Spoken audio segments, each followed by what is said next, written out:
बात उन दिनों की है जब मैं अपनी बहनों के साथ सर्दियों की छुट्टियां मनाने अपने गांव गया हुआ था। मेरी ही तरह और बच्चे भी गांव आए हुए थे। गांव में सर्दियों में काफी चहल पहल हो जाती है।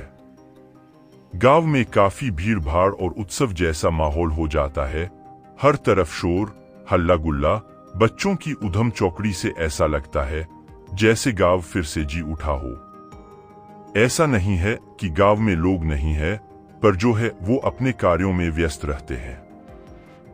धान और भुट्टा, मक्काई कट चुका है और गेहूं की बुआई के लिए खेत तैयार हो रहे हैं। खेतों में जगह जगह गोबर का घेर लगाया जा रहा है। गांव के लोग आजकल बहुत व्यस्त हैं। बच्चे, महिलाएं सभी गोबर उठा उठा कर खेतों में ले जा रहे हैं ताकि खेतों को ज्यादा खाद मिल सके। गांव के मर्द खेतों से खरपतवार को हटा रहे हैं और खेतों में आग लगाकर झाड़ झंकड़ को साफ करने में लगे हैं।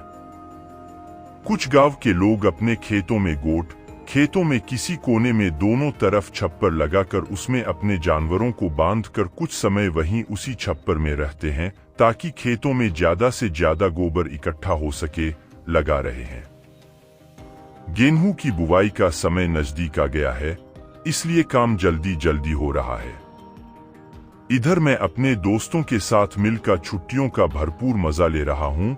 दिन भर गांव में आवारागर्दी करना, खेलना, नहाने के लिए नदी में जाना, वहां बैठकर हिसर, किंगोड़ा, तुंगा, तिमला, जंगली फल आदि फल खूब खाते हैं। इसी तरह दिन गुजर रहे हैं। अभी रात में खाना खाने के बाद हम सब ख्वाल, गांव का एक छोटा मोहल्ला में बाहर ही खटिया लगा के दादी से कहानी सुन रहे थे। कुछ तो अभी जुगनू पकड़ने में व्यस्त हैं। रात बहुत धीरे धीरे गहरा रही है और हम सब सोने की तैयारी करने लगे हैं। अभी नींद आई ही थी कि सहसा गांव में हर तरफ शोर होने लगा, हलचल बढ़ गई। सभी उठ गए कि आखिर क्या माजरा है। बुजुर्ग आपस में बात करने लगे और हम सब बच्चे डर के मारे अपने अपने माता पिता, दादी, दादा, ताई से चिपक कर रोने लगे। समझ ही नहीं आ रहा था कि इतनी रात कौन शोर कर रहा है और क्यों। गांव के बुजुर्गों ने सभी बड़े लड़कों से मशाल बनाने और उस ओर जाने के लिए कहा जिधर से शोर आ रहा था। किसी ने बताया कि शोर उस ऊपर वाले खेत में जो गोट लगी है वहीं से हुत हुत की आवाज आ रही है। किसी ने बताया कि वो गोट तो गिरीश की है और शायद वो मुसीबत में है। सभी बुजुर्ग आपस में मंत्रणा कर रहे थे कि कैसे गिरीश को बचाया जाए और हम सब सुन रहे थे कि कोई गांव का गिरीश भाई संकट में है, पर समझ नहीं आ रहा था कि उन्हें आखिर हुआ क्या है और किस तरह से वो संकट में है। अभी हम बुजुर्गों की बात सुन ही रहे थे कि एक जोर की आवाज गूंजने लगी कि उसे केरी, गांव की लक्ष्मण रेखा जो गांव को बुरी बला से बचाती है, की तरफ ले जाने का प्रयास हो रहा है और अगर उसने उसे केरी के बाहर ले गया तो फिर उसे कोई नहीं बचा सकता। हम सभी बच्चे, दादी, चाचियां सब परेशान, हतप्रद थे कि कौन गिरीश भाई ले जाएगा और क्यों, आखिर माजरा क्या है। सभी गफलत में थे। उधर बुजुर्ग लड़कों के साथ मिलकर मशाल बना रहे थे और जल्दी जल्दी उसे रोकने के लिए कह रहे थे। मशाल बनने के बाद सभी बड़े लड़के मशाल जलाकर उस दिशा की ओर भागे जहां से आवाज आ रही थी। उधर दूसरी ओर वो गिरीश भाई को एक खेत से दूसरे खेत की ओर ले जा रहा था और गिरीश भाई की जान संकट में थी। अगर शीघ्र उसे ना रोका गया तो वो गिरीश भाई को मार देगा। सभी लड़के तेजी से भाग रहे थे, परंतु पहाड़ में उकाल चढ़ाई में चढ़ना आसान नहीं होता।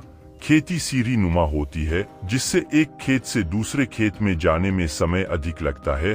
फिर भी लड़के ऊपर खेत की ओर भागे जा रहे थे कि किस तरह से गिरीश को केरी पार करने से रोका जाए। इधर गांव में सभी महिलाएं, बच्चे, बुजुर्ग डरे परेशान उस ओर देखे जा रहे थे। मैं बहुत डरा हुआ था, अपनी दादी से चिपका हुआ था और पूछ रहा था कि दादी क्या हुआ।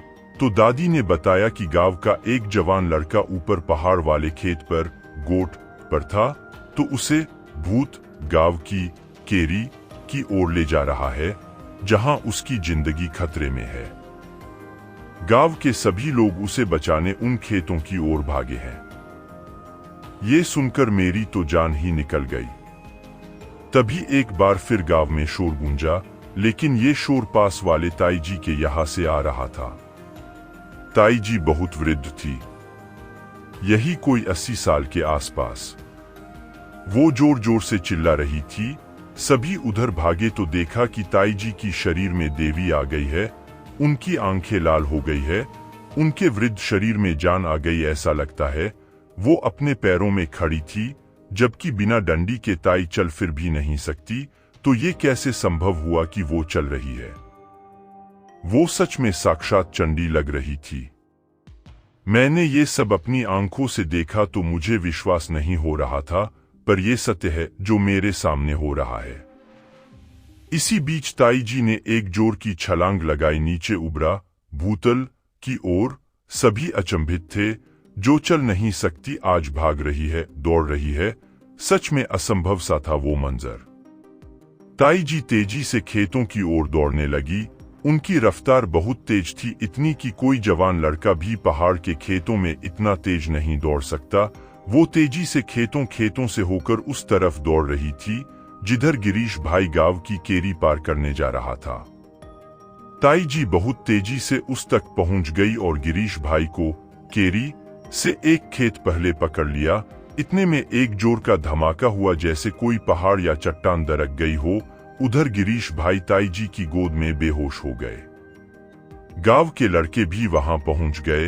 वो ताई जी को वहां खुद से पहले पहुंचे देखकर अचंभित थे कि एक वृद्धा में ऐसी क्या शक्ति आ गई कि वो उन लोगों से पहले पहुंच गई। अब सभी लड़कों ने गिरीश भाई को खाट में लेटा कर उन्हें गांव में ले आए। सारे लोग वहां इकट्ठा हो गए थे। ताई जी गिरीश भाई के सिर की मालिश रही थी और कुछ बुदबुदा रही थी, मानो कोई मंत्र पढ़ रही हो। कुछ लोगों ने गिरीश भाई के मुंह में पानी के छींटे मारे, जिससे वो धीरे धीरे होश में आने लगे। सभी खुश थे। मैं भी वहां अपनी दादी के साथ ये सब देख रहा था। गिरीश भाई पूछ रहे थे कि उन्हें क्या हुआ।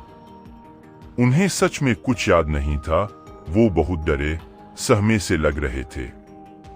कुछ लोगों ने उन्हें आराम से उठाकर बैठा दिया। फिर लोगों ने उनसे पूछा कि तुम्हें कुछ याद है कि क्या हुआ तुम्हारे साथ? तो वो लड़खड़ाती आवाज में बताने लगे कि रात को खाना खाने के बाद वो उबला भुट्टा खाते खाते अपनी गोट की तरफ पहुंचे तो तब सब सामान्य था। फिर वो अपनी खाट पर लेट गए और भुट्टा खाने लगे कि उनकी गोट के पीछे वाली छप्पर में कुछ हलचल सी हुई। तो वो ये जानने की कहीं कोई गाय, बैल या बकरियां, घेबरा, भेड़ अपने रस्सी से खुल तो नहीं गए। छप्पर के पीछे भुट्टा खाते खाते चले गए तो क्या देखते हैं कि एक घेबरा पहाड़ी भेड़ ऊपर वाली खेत की ओर भागने लगी है। उन्हें लगा उनका घेबरा शायद रस्सी से खुल गया है और वो उसके पीछे ऊपर वाले खेत में उसे पकड़ने दौड़ने लगे। वो भेड़ उन्हें गांव की केरी की ओर ले जा रही थी और वो बाशीभूत होकर उसके पीछे दौड़ रहे थे। उन्हें कुछ भी पता नहीं था कि आखिर वो ऐसा क्यों कर रहे हैं। वो तो बस दौड़ रहे थे। तभी ताई जी ने बताया कि वो भेड़ कुछ नहीं, एक छलावा भूत था जो रूप बदलकर गिरीश को गांव की केरी के पार ले जा रहा था, क्योंकि गिरीश ने भुना हुआ भुट्टा खाया जो उसे खुले में या रात को अनजानी जगह पर नहीं खाना चाहिए था। ये छलावा भुने हुए चीज पर जल्दी असर करते हैं। अगर छलावा उसे गांव की केरी के उस पार ले जाता तो गिरीश का बचना मुश्किल था।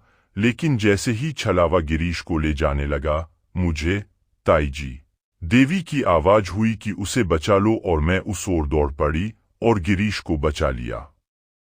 ये घटना जब भी मेरे जेहन में आती है तो मेरे आंखों के सामने फिर से वही परिदृश्य घूमने लगता है कि क्या वास्तव में ऐसा कुछ आज के जमाने में भी संभव है। आज इस घटना को 30 साल से ज्यादा का समय हो गया है, पर लगता है कल की ही बात हो। ये एक सच्ची घटना पर आधारित कहानी है। पहाड़ों में आज भी भुनी हुई किसी भी चीज को खुले में, अनजानी जगहों पर, रात में या कहीं जंगलों में खाने के लिए मना किया जाता है। ऐसा कहा जाता है कि ऐसा करने पर छलावा भूत उसे छल लेता है। Thank you for watching. Please subscribe my YouTube channel. Let's go.